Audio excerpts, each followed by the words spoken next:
여러분 안녕하십니까? 시체라 매거진 굿데이 첫 소식입니다. 네, 최근 종교적 양심을 이유로 병역을 거부한 여호와의 증인 신도 111명이 무죄 판결을 받았습니다. 네, 대법원이 종교적 양심을 병역 거부의 정당한 이유로 판단한 건데요. 이단 전문가들은 여호와의 증인의 병역 거부는 양심이 아닌 반국가적 교리 때문이라고 지적했습니다. 변현준 기자입니다. 지난 13일 여호와의 증인 신도 111명의 병역 거부를 인정한 대법원. 판결의 근거는 지난 2018년 11월 대법원 전원합의체가 제시한 진정한 양심적 병역 거부 기준이었습니다. 당시 대법원은 진정한 종교적 양심에 따른 병역 거부는 정당한 사유에 해당한다면서 진정한 양심에 해당되기 위해서는 신념이 깊고 확고하며 진실해야 한다는 기준을 제시한 바 있습니다.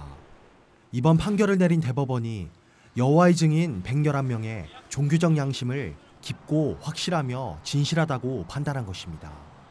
한국기독교 이단 상담소협회 진용식 목사는 해당 판결에 대해 여호와의 증인 교리에 대한 배경 지식 없이 내려진 판결이라고 지적했습니다. 진용식 목사는 여호와의 증인 교리는 반사회적, 반국가적인 면모를 보인다면서 이러한 교리로 인해 국가체제인 병역을 거부하는 것이라고 말했습니다. 병역 거부의 진정한 이유가 종교적 양심이 아닌 반국가적 교리라는 것입니다. 여호와 증인 교리는 아마겟돈 전쟁이 있을 것이라고 말합니다. 세상 나라들을 다 없애고 여호와 증인 왕국으로 세상 나라들을 통일시킨다는 얘기예요. 세상 나라들은 여호와 증인에게 적국이 됩니다. 그리고 여호와 증인의 병역 거부는 절대로 양심적 병역 거부가 아니고 교리에 의한 잘못된 교리에 의한 병역 거부이기 때문에 우리 재판장들이 이런 것을 참작해서 재판을 해야 됩니다. 실제로 여호와의 증인은 병역 거부뿐만 아니라 국기에 대한 경례나 애국가 제창을 거부하는 등 국가 체제에 저항하는 모습을 보여왔습니다. 이번 판결에 대한 시민들의 반응도 제각각이었습니다. 저도 최전방에서 근무를 했고 제 동생도 지금 최전방에서 군복무를 하고 있는데 사실 저희처럼 이제 군필자들 입장에서는 저희도 가고 싶어서 간 게 아니라 사실 국가의 이제 병역의 의무를 이제 저희도 이행하고자 간 건데 그런 사람들을 양심이 없는 사람 취급해버리는 판결을 내린 것 자체가 말이 안 되는 게 아닌가 저는 사실 그렇게 생각하고 있습니다. 병역을 거부한 여호와의 증인 신도들은 대체역의 편입 및 복무 등에 관한 법률 개정안에 따라 교정시설에서 36개월을 복무하게 됩니다. 개인의 종교적 양심을 어떻게 판단할 수 있냐는 모호함을 해소하지 못한 상황. 정확한 기준과 잣대를 통해 국방의 의무에 대한 가치를 수호해야 할 때입니다. 시채널 뉴스 변현준입니다.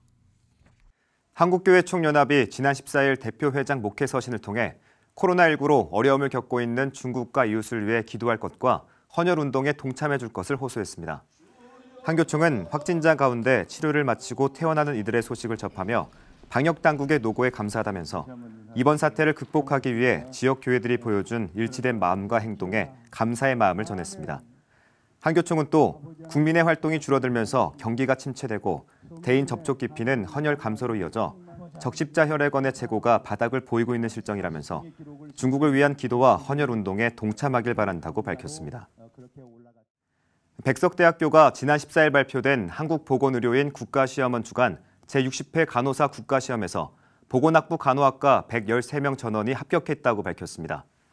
백석대 간호학과 유영미 실습 주임 교수는 학생들의 합격을 위해 국가시험 대비 특강인 베이스 스페셜티 프로그램을 진행했다면서 지도교수의 지속적인 관리로 값진 결과를 얻어낼 수 있었다고 전했습니다.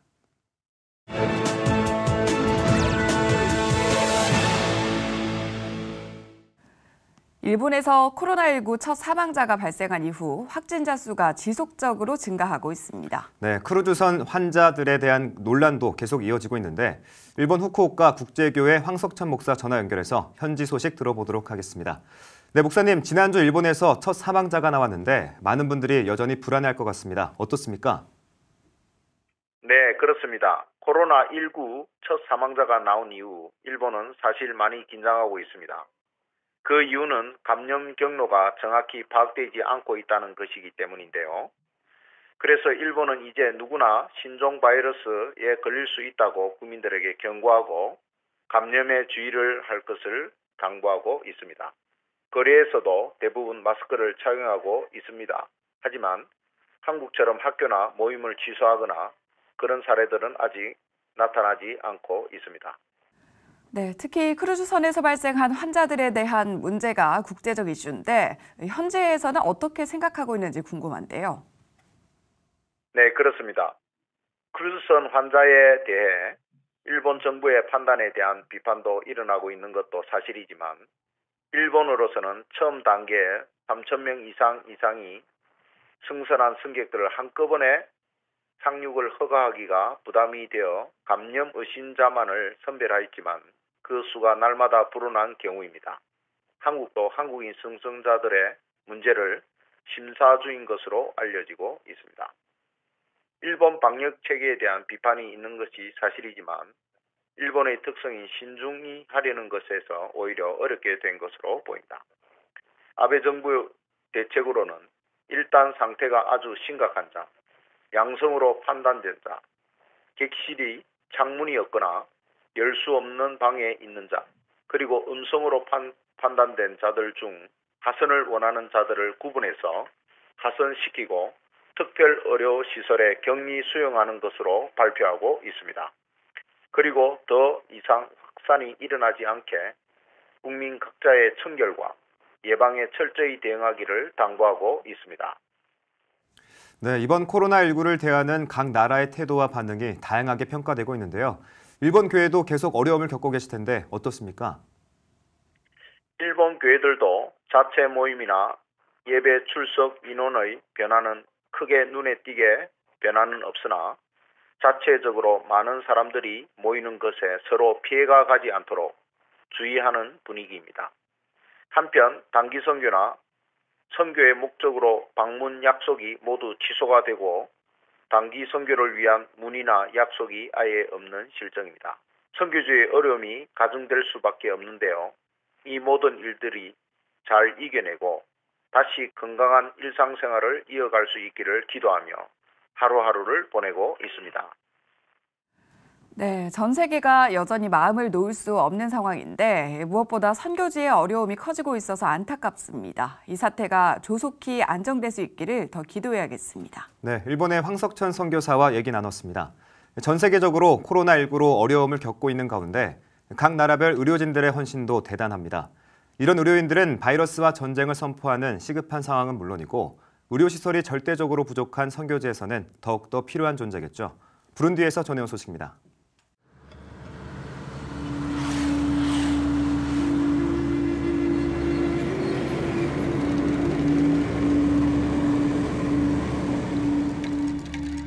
It's easy to miss on a map.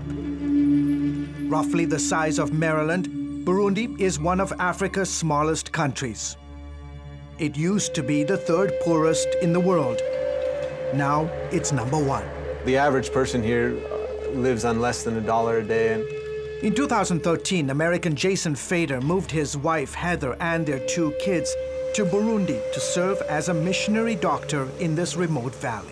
Kibuye Hospital is about 3 hours outside the capital city. Between here and there is no surgeon. The majority, all except for me, of the surgeons in Burundi work in the capital city. And for a population of 10 million people, there are only 13 surgeons, with Fader becoming number 14. And on a typical day, how many surgeries are you doing? I schedule 1 or 2, and we end up doing 10. Like many other missionaries here, he raises his own support. It would be difficult to find a place in the U.S. where I could have even a smidgen of the impact that one surgeon can have here in the middle of Africa. There's 2 million people out there that have no surgeon, and I'm happy to be here to help care for them.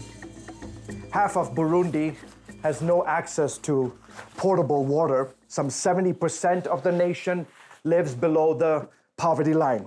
There's no health care to speak of. So as you can imagine, this small Christian hospital here in a remote corner of Burundi acts as a lifeline to tens of thousands of people. Rachel and Eric McLaughlin Alyssa Feaster, and John and Jessica Cropsey joined the Faders in Burundi as missionary doctors. On fait ça 10 fois par jour. Pas de problème. John Cropsey is one of only 3 ophthalmologists here. The work we do is stressful. Got cross-cultural conflict going on. You've got stressful work, limited resources. During dry season, we can have as little as 2 hours or even sometimes no power during the day. Lord God, I thank you for this chance to be here today. I pray that you would be with this woman and her baby. I pray for a safe delivery. In your name we pray. Amen.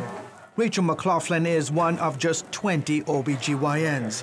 Faith in Christ and the opportunity to help the less fortunate are just some of the reasons that compel these doctors to serve in less than ideal conditions. God has called us to this place. So he's called us to hard work, but he's called us to good work. And I think that we can see his redeeming story when we have the eyes to look for it.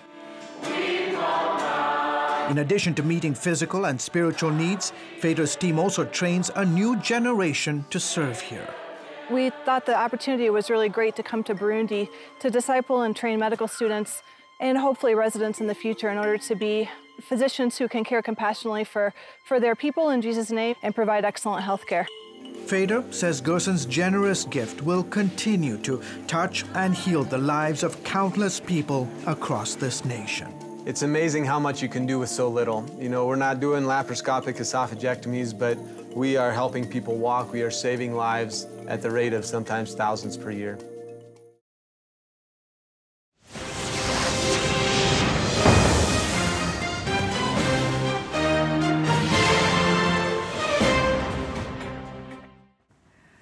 지난주에 대법원이 병역을 거부한 여호와의 증인 백열 1명에게 무죄를 확정했습니다. 네, 이 내용은 앞서 기사 내용으로도 전해드렸는데요. 좀 더 자세한 내용 바른군인권연구소 김영길 소장 모시고 알아보겠습니다. 소장님 안녕하세요. 네, 안녕하세요. 어서 오세요. 네, 앞서도 좀 소개를 해드렸는데 지난주에 대법원이 여호와의 증인 병역 거부자 백열 1명 모두에게 무죄를 선고했는데 일단 판결 내용부터 좀 소개를 해주시죠.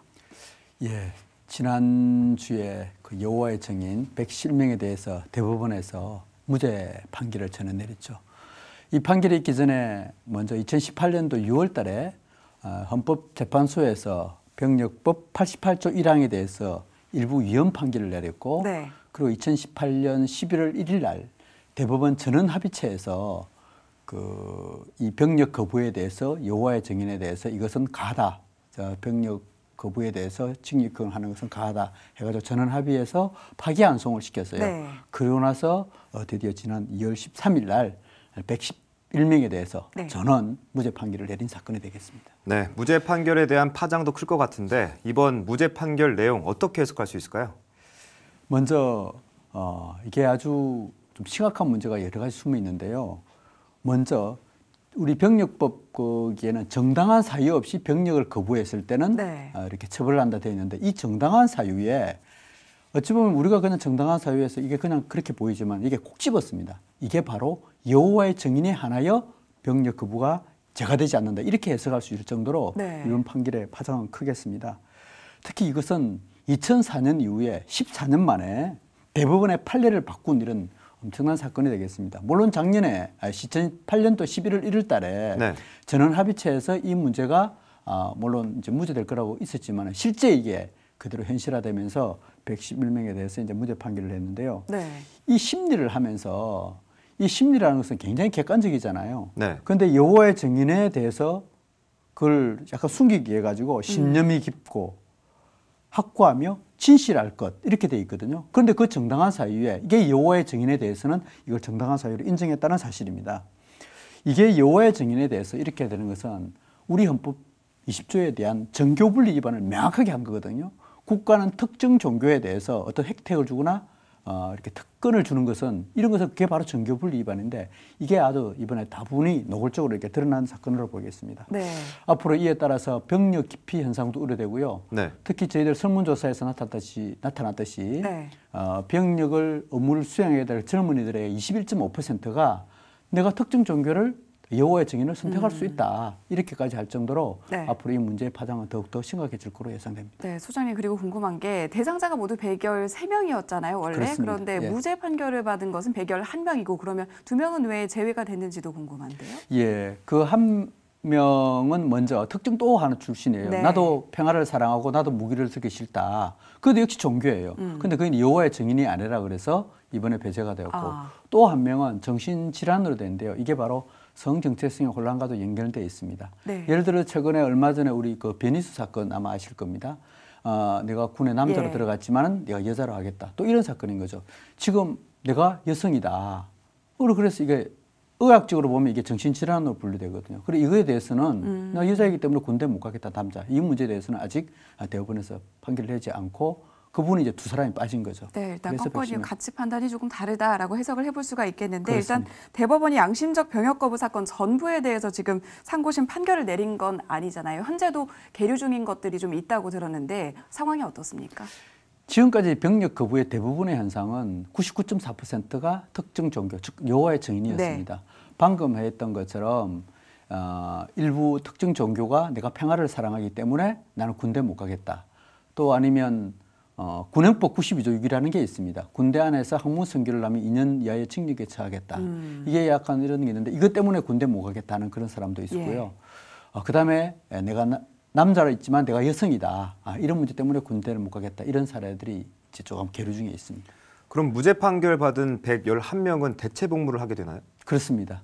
대체 복무를 하게 되면 어떤 종류의 대체 복무를 하게 되나요? 지금 현재 상태로서는 대체 복무가 교정직, 저 법무부 산하에 있는 교정직에 가서 3년 동안 합숙 훈련을 통해서 이제 병역 업무를 하게 될 겁니다. 이번에 대법원의 확정 판결을 받은 110명도 네. 또 전부 다 이렇게 대체 복무를 하게 되겠죠. 네, 지금까지 병역 거부에 대한 심리에 대해서 소장님이 꾸준히 문제를 좀 제기해 오셨잖아요. 어떤 논거로 좀 문제를 제기해 오셨는지 구체적으로 얘기를 해주시면 좋을 것 같아요. 네, 일단 이 대체 복무 문제가 지금 여호와의 증인이 어떤 특정 집단에 또 합숙 훈련을 하면서 어떤 국가 공기관에 들어간단 말이에요. 이 부분은 굉장히 위험한 상황이거든요. 네. 이게 바로 포교 활동도 이어질 수 있고 특정 종교 혜택도 두어지면서 또 자기들이 거기서 모여가지고 종교 행위를 할 수 있단 말이에요. 그렇죠. 이것은 굉장히 국가적으로 봐서 또 안 그러면 타 종교에서 봤을 때 굉장히 위험할 수가 있고 이게 하나의 특정 그 집단이 하나의 종교 시설화돼 버리는 이런 현상까지도 될 수 있는 거죠. 네. 그래서 이게 또 어떤 기준이 어떤 뭐 다른 종교, 예를 들어 불교 같은 경우에 뭐 조금 말하기 좀 그렇지만 불교 같은 경우 나는 살생을 거부하기 때문에 나 군대를 거부하겠다. 그럼 그 종교도 인정해 주느냐? 그게 아니고 지금 인정해 주면서 여호와의 증인의 특정 종교 한해서 혜택을 주고 특정을 주기 때문에 네. 분명히 헌법상에 주어진 그 종교 분리의 원칙도에 위배하면서 양심이라는 이름으로 포장을 시켜서 병역 거부에 특구를 준다는 네. 그에 대해서 가장 우려준 사항이었고요. 네. 특별히 이 여호와의 증인은 바로 그런 우려이기 때문에 여호와의 증인은 아마 교리상으로 몇 가지 알 겁니다. 특정 국가를 부정해요, 먼저. 네. 투표도 부정합니다. 네. 그다음에 뭐 수혈도 거부합니다. 그 특정 종교, 이 종교는 국가를 부정하고 투표를 부정하는데 또 부정하는 그 국가 체제에 들어가서 거기서 근무하게 한다. 이거 논리적으로 모순이 되는 거죠. 네. 이런 것까지도 생각하지 않고 지금 국가가 특정 종교 혜택을 주고 있다는 것에 대해서는 굉장히 우려스러운 부분이고 특히 이런 문제 때문에 타 국가에서는 몇몇 해외 국가에서는 48개국 정도 되죠. 아예 여호와의 증인에 대해서는 포기 활동 자체를 못하게 하고 있습니다. 그런데 우리나라에서는 그 여호와의 증인에서 특혜를 준다? 이것은 앞으로 가면 갈수록 문제는 더 심각해질 거라고 지금 보여지고요. 네. 특히 병역 체계가 와야 되지 않겠느냐. 어쩌면 지금 병역 체계가 완전히 무너질 수 있는 그런 단초가 되기 때문에 저희는 어떤 기독교 차원 또 안 그러면 특정 쪽이 이단의 어떤 그런 문제를 떠나서 이렇게 굉장히 이제 저희가 반대를 해온 거죠. 특히 이제 저희들 중요 교단에서는 이 교리적으로도 이게 굉장히 문제가 있습니다. 네. 먼저 삼위일체를 부정해요. 네. 예수의 존재도 부정하고 영혼 불멸이라든지 교리상으로도 맞지 않아요. 네. 우리 정상적인 사고방식으로 이해할 수 없는 그런 교리를 가지고 있기 때문에 특별히 더 반대하는 것입니다. 네, 그럼 궁금해지는 게 심리를 하는 분들이 여호와의 증인 교리를 좀 잘 알고 계신 분들인지 이 관련된 그런 내용들을 좀 잘 파악하고 계신 분들인지도 좀 궁금해지는데 그렇기 때문에 만약에 잘 알고 계신다면 객관성을 담보할 수 있겠지만 만약에 잘 모르고 있다 이러면 그 객관성에 문제를 제기하는 분들도 계실 것 같아서 그렇습니다. 이 부분도 짚어주시면 좋을 것 같습니다. 그러니까 이게 정말 어떤 특히 병력의 업무는 누구나 가야 되고 반드시 하는 객관적 기준을 거쳐야 되는데 네. 이게 전혀 그런 게 없습니다. 그냥 개인이 깊고 여호와의 증인에 대해서는 그게 대해서는 깊고 약간 진실하고 확고하다. 이게 되다 보니까 여호와의 증인만 해준 거죠. 나머지 그 심리를 그게 대해서는 지금 혜택을 지금 하지 못하고 있어요. 그건 굉장히 주관적이거든요. 그 양심을 어떻게 판단합니까? 네. 그 개인의 주관적인 문제이기 때문에 지금 현재까지 우리 법리적으로 그 부분들이 어떤 전문가적도 아니고 그다음에 어떤 뭐라 그러죠? 이 좀 깊이 있는 그런 것도 아닙니다. 네. 특히 이제 앞으로 대체 복무를 하게 될 텐데요. 대체 복무도 이제 그 원안 문제가 약간의 바뀌었습니다. 처음에는 이제 국방부 산하에서 그걸 다 심의하도록 했는데 지금은 이제 전애들이 아예 국방부 자체를 거부를 하고 있거든요. 국가 자체를. 그럼 나 국방부 가면 안 가겠다. 그래서 또 그 사람 또 혜택을 줬어요. 어디까지 주었느냐. 병무청에서 그럼 해라. 병무청은 국방부가 아니니까. 네. 그래서 병무청에서 이제 심사를 하는데 거기에는 29명의 정무 대체심의위원회라는 게 개최가 돼요. 예. 거기에서 이제 대체 복무자를 이렇게 하게 되겠죠. 네. 이제 우리가 예를 들어서 내가 군대 가겠다. 근데 여호와의 증인 같으면 반드시 대체 복무로 갈 수가 있고 나는 그냥 아니면 난 여자이기 때문에 군대 못 가겠다. 그러면 그 대체심의위원회에서 이제 걸러내겠죠. 이제 현재는 네. 이제 거기까지 돼 있는 네, 상태입니다. 그렇다면 이 객관성을 담보하기 위해서는 좀 어떤 점이 보완돼야 된다고 보세요? 지금 일차적으로는 현재 있는 법 상태에서는 그 심의위원회라는 게 대체심의위원회에 지금 29명 중에서 예를 들어서 뭐 인권위원장, 국방부 장관, 뭐 병무청장, 법무부 장관 이런 사람이 네. 들어가요. 그런데 거기에서 이제 뭐 법률가라든지 이런 사람들이 들어갈 텐데 그 29명 중에서 명확하게 여호와의 증인에서 어느 정도 알고 최소한 전문가 집단이 들어가야 됩니다.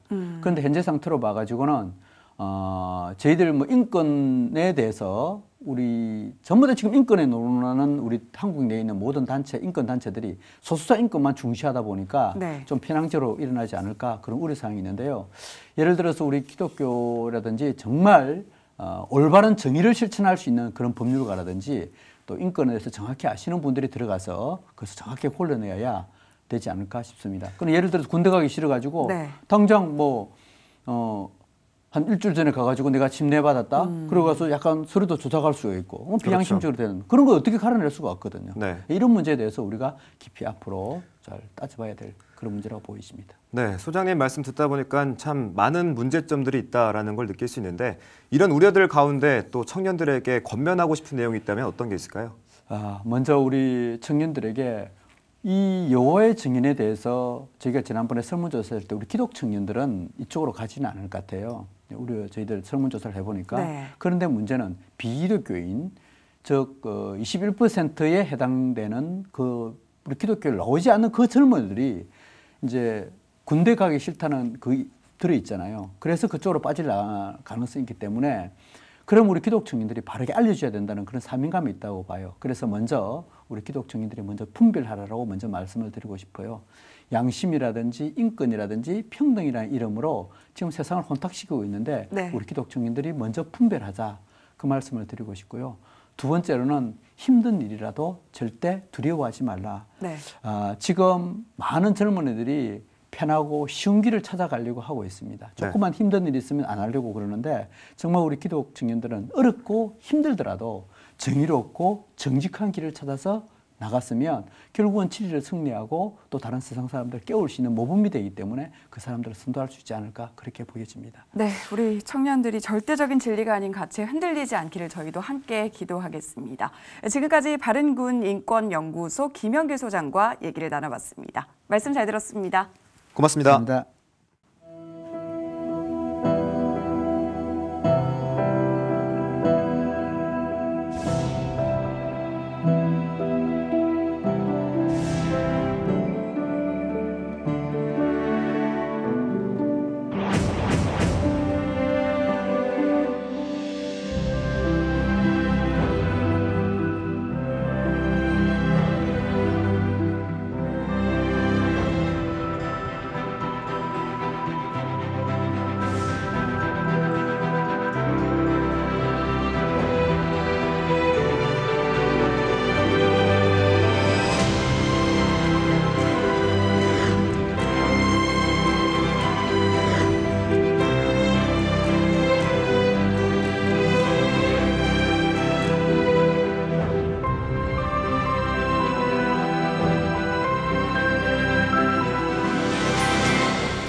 최근 대법원에서 여호와의 증인 신도 111명이 무죄 판결을 받은 것에 대해 이단 전문가들은 여호와의 증인의 병역 거부는 양심이 아닌 반국가적 교리 때문이라고 지적했습니다.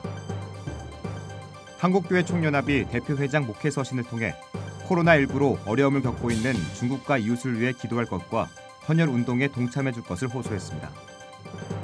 백석대학교가 학내보건학부 간호학과 113명 전원이 제60회 간호사 국가시험에서 모두 합격했다고 밝혔습니다.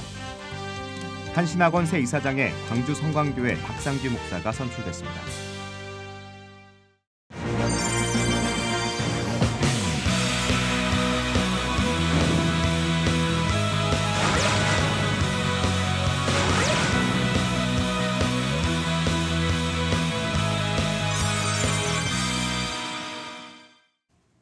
미국에서 독감으로 인한 사망자가 10,000명이 넘었습니다.